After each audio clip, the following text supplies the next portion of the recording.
خدا کی قسم اگر وقت پڑے تو علی کی ولایت کے لیے کسی بہن بیٹی کی رضا بھی چلی جائے اور دل سے اف تک نہ نکلے، یہ ہے مودت، یہ کہلاتی ہے مودت۔ ہمارے یہاں رٹا پڑھ کے آ جاتے ہیں مچھلی پانی میں، اور جو مچھلی پانی کے بغیر نہ رہ سکے وہ مودت نہیں۔ مر جانا آسان ہے، اپنی عزت کو کھوتے ہوئے دیکھنا مشکل ہے۔ آج میرے بھائی نے مجلس عزا منعقد کی اپنے بیٹے کی خوشی کے لیے، اور یہ مذہب آل محمد پر جو یقین کامل رکھتے ہیں ان کا شعار ہے کہ غم کریں گے تو پہلے حسین کا غم کریں گے، اور اگر کوئی خوشی کریں گے تو اس میں بھی پہلے آل محمد کا غم کریں گے۔ اور یہ کوئی ریت ہم نے نہیں نکالی، جب کربلا سے لٹ کے قافلہ واپس آیا، سید سجاد خون کے آنسو روئے 40 برس، میرا مولا حسین کی دستار کا وارث 40 برس تک لہو روتا رہا۔ خدا کی قسم مدینے میں جو خوشی ہوتی یا کوئی عید ہوتی، سب نے یہی دیکھا ہے کہ سید سجاد کا لباس کالا ہو۔ یہودی کے گھر میں شادی، یہودی آیا، مولا کو بلاوا دیا، مولا سے کہتا مولا میں اپنے بیٹے کی خوشی کرنا چاہتا، عروسی ہے، آپ تشریف لائیے۔ خوشی کا نام آیا، خدا کی قسم سید سجاد کی آنکھوں سے سیلے رواں ہوا، لہو رواں ہوا، پرنالے کی طرح سے لہو جاری ہو گیا۔ یہودی قدموں پہ گر گیا، کہتا مولا میں نے آپ کے دل دکھانے والی تو کوئی بات نہیں، میں نے تو بلاوا دیا ہے کہ میرے بیٹے کی شادی میں اگر آپ شرکت کریں تو میرے لیے بہت بڑے اجر و ثواب کا باعث ہوگا، میرے خاندان کی زینت ہوگا قیامت تک۔ میرے مولا کے آنسو تھمے، روتے ہوئے سید سجاد میرے مولا مظلوم رک کے کہتے ہیں ہاں ایک شرط پہ ہم آ سکتے ہیں، تو بہتر جانتا ہے کربلا کے بعد ہم نے خوشیاں منانا ترک کر دیا۔ ہاں ایک شرط، مولا کیا شرط ہے؟ قدموں پہ گر گیا۔ مولا نے فرمایا شرط یہ ہے تم میرے بھائی علی اکبر کے نام کی فرش اعلیٰ بچھا۔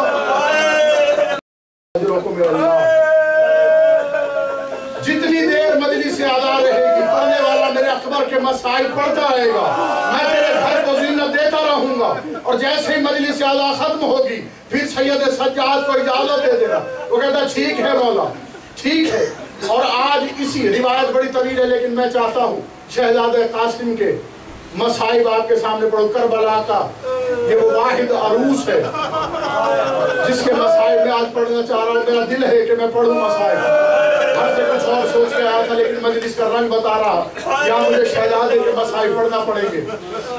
رونے والوں 7 برس یا روایت کہتی ہے 13 برس حسن کی نشانی کا سن ہے، یتیم حسن کا سن ہے۔ کربلا میں جتنے شہید گئے، ہر شہید کے جاتے وقت جو شہید باقی رہ جاتے تھے ان کے دل کی سب سے بڑی خواہش یہ ہوتی کہ اب حسین پر ہم فدا ہوں۔ یہ بھی حسن کا یتیم شہید ہونے والوں میں شامل۔ جب بنو ہاشم کی قربانیاں شروع ہوئی، میرا بھائی ایک میری تصدیق کرنے والا یہاں بیٹھا ہے، اور بھی کوئی طالب علم بیٹھا ہوگا تو وہ تصدیق کرے گا، جب بھی کوئی شہید جاتا میرا مولا یہ 7 برس کا سن رکھنے والا میرے مولا حسن کی نشانی دوڑ کے ماں کے خیمے میں جاتا، ماں کے قدموں پہ گر کے کہتا ماں اب بھی چچا نے کسی اور کو اجازت دے دی ہے، مجھے اجازت نہیں دی۔ رونے والوں اسی طرح سلسلہ چلتا رہا، سلسلہ چلتا رہا، شہزادے کو اجازت نہ ملی۔ جب شہزادے کی بے چینی کو شہزادی جناب ام لیلہ فروا نے دیکھا، ایک مرتبہ شہزادے سے کہا قاسم اب میں تمہاری شہادت کا سامان کرنے لگی ہوں میرا لال۔ کہا اماں جلدی سے میری شہادت کا سامان کیجئے۔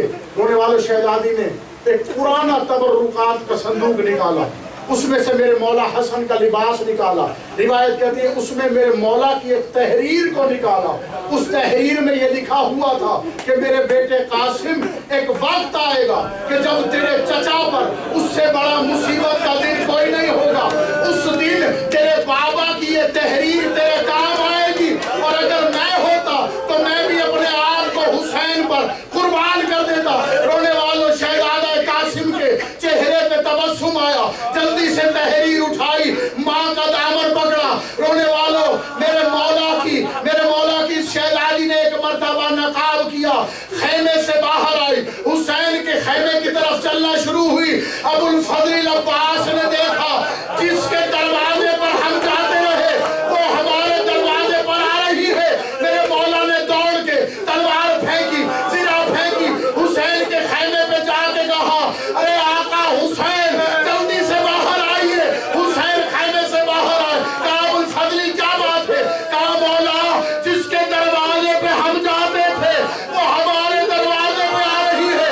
رونے والوں میرے آقا نے دیکھا کہ بھابی جلدی سے تشریف لا رہی ہے۔ رونے والے حسین دوڑے، حسین نے نالین اتاری، دوڑ کے شہزادی کی طرف آ کے کہتے بھابی آپ نے خود کیوں تکلیف کی، مجھ حسین کو بلا لیا ہوتا، آپ کو علم ہے حسین کے بعد میں نے آپ کو ماں کی جگہ رونے والے شہزادی نے کہا حسین تو امام زمانہ ہے، مراد میری ہے، پوری تو نے کرنی ہے، اس لیے میں خود چل کے آ رہی ہوں۔ رونے والا حسین علم امامت سے جانتے ہیں کہ کس کام کے لیے آئی ہے۔ حسین خیمے میں آئے، بھابی کو سامنے بٹھایا، دو زانو ہو کے زمانے کا امام بیٹھا۔ کہا بھابی کیا بات ہے؟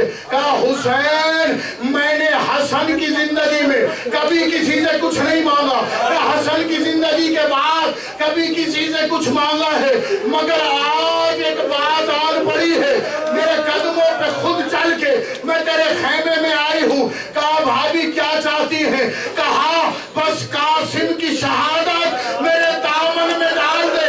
رونے والوں قاسم کی شہادت کا نام آیا، حسین کی آنکھوں سے آنسو جاری ہوئے۔ کہا بھابی جب بھی کبھی اپنے بھائی کی زیارت کا مشتاق ہوتا تھا میں قاسم کو دیکھتا تھا، مگر اب کیا کروں، میرا قاسم شہادت کے لیے جائے گا۔ رونے والوں میرے آقا حسین نے اس نئے عروس کو ایک مرتبہ لباس پہنایا۔ کربلا میں میرے مولا کی مہندی بھی نکلتی، کربلا میں شہزادے کے سہرے بھی نکلتے ہیں۔ رونے والوں کربلا کا پہلا دولہا جسے شہزادہ قاسم کہتے ہیں، رونے والوں دولہے کو تیار کرنے کے لیے میرے آقا نے ختم ہو گئے مصائب، زیادہ رلانا نہیں آپ کو دے۔ رونے والوں لباس منگایا، میرے آقا نے لباس پہنایا۔ عربوں کی روایت کے مطابق میرے مولا نے جب امامہ پہنا چکے تو امامے کے ایک سمت کو سامنے لٹکایا، ایک سمت کو پیچھے لٹکایا۔ میرے مولا نے شہزادے کا گریبان چاک کیا، اللہ اکبر، شہزادے کو اپنے ہاتھوں سے سواری پر سوار کرایا۔ رونے والوں قاسم سواری پر سوار ہو کے چلے۔ روایت میں ہے سعد بن عمرو لعین، یہ لعین ہے شہزادہ قاسم کا۔ اس لعین نے جب نیزہ مارا ہے شہزادے نے زین چھوڑی ہے۔ ملا باقر مجلسی بحار الانوار میں لکھتے ہیں جو شہید گرا اس نے زمانے کے امام کو بلایا ہے۔ حسن کا یتیم اتنا چھوٹا تھا جب زین چھوڑی ہے خیمے کی طرف ارے رخ کر کے کہا اماں میں گر گیا،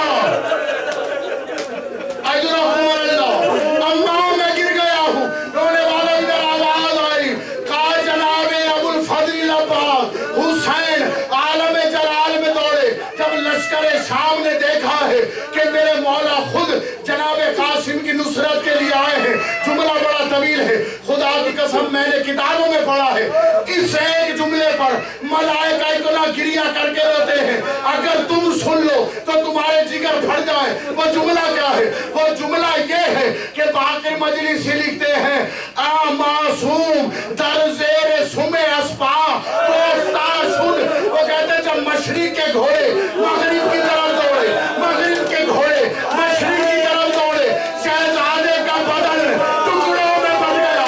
رونے والے حسین جب لاش پہ آئے ہیں، میرا مظلوم امام ایک طرف ندا دے کے کہتا ہے ارے میرے قاسم کبھی ادھر سے آواز آتی ہے لبیک یا اللہ ہو، کبھی ادھر سے آواز آتی ہے لبیک یا اللہ ہو۔ رونے والوں میرے آقا نے قاسم کے ٹکڑے چنے جیسے مالی باغ سے پھول چنتا ہے، ایک گٹھڑی بنائی، حسین نے گٹھڑی بنائی۔ آخری جملے مجلس کے مولا تمہیں کوئی غم نہ دے سوائے غم حسین کے۔ حسین نے چادر بچھائی، میرے مولا کے ٹکڑے گٹھڑی میں رکھے، گٹھڑی بنا کے اٹھائی، رونے والا حسین گٹھڑی اٹھا کے چلے، شہزادی انتظار میں ہے قاسم کا لاشا آئے گا، چونکہ ہر شہید کا لاشا خیمے میں آیا، حسین گٹھڑی لے کے چلے، رونے والے خیمے کے اندر آئے ہیں، شہزادی نے مالک حسین کی طرف دیکھ کے کہا آقا کیا میری قربانی قبول نہیں ہوئی؟ رونے والے حسین جیسے صابر کی چیخ بلند ہوئی، بلند چیخ کر کے کہا بھابی، ارے بھابی ام سروا جیسے تیری قربانی منظور ہوئی۔ اللہ اکبر، یہ کہہ کے حسین نے گٹھڑی زمین پر رکھی، رونے والے کپڑے کو کھولا، اب جو کھولا تو لاش کے ٹکڑے نظر آئے، شہزادی نے ہر ٹکڑے کو اٹھایا اور ایک مرتبہ اٹھا کے شہزادی نے دیکھنا شروع کیا، میرے مولا نے خیمہ چھوڑا، میری شہزادی پوچھتی ہے بھابی یہ قاسم کے لاش کے ٹکڑوں کو آپ ایسے کیوں اٹھا رہی ہیں؟ میری بیوی نے کہا زینب میں قاسم کے رخسار تلاش کر رہی ہوں، اگر قاسم کے رخسار مل جائے ارے میں رخسار چون کے کہوں گی ارے قاسم، ارے بیرا کی لاج رکھی، ارے میرے لال پاک کی کمائی۔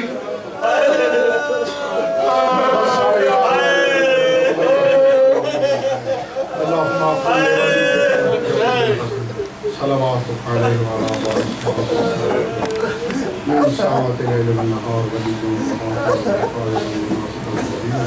وعينا حتى تسكنه فيها قليلا يا رب محمد آل محمد ما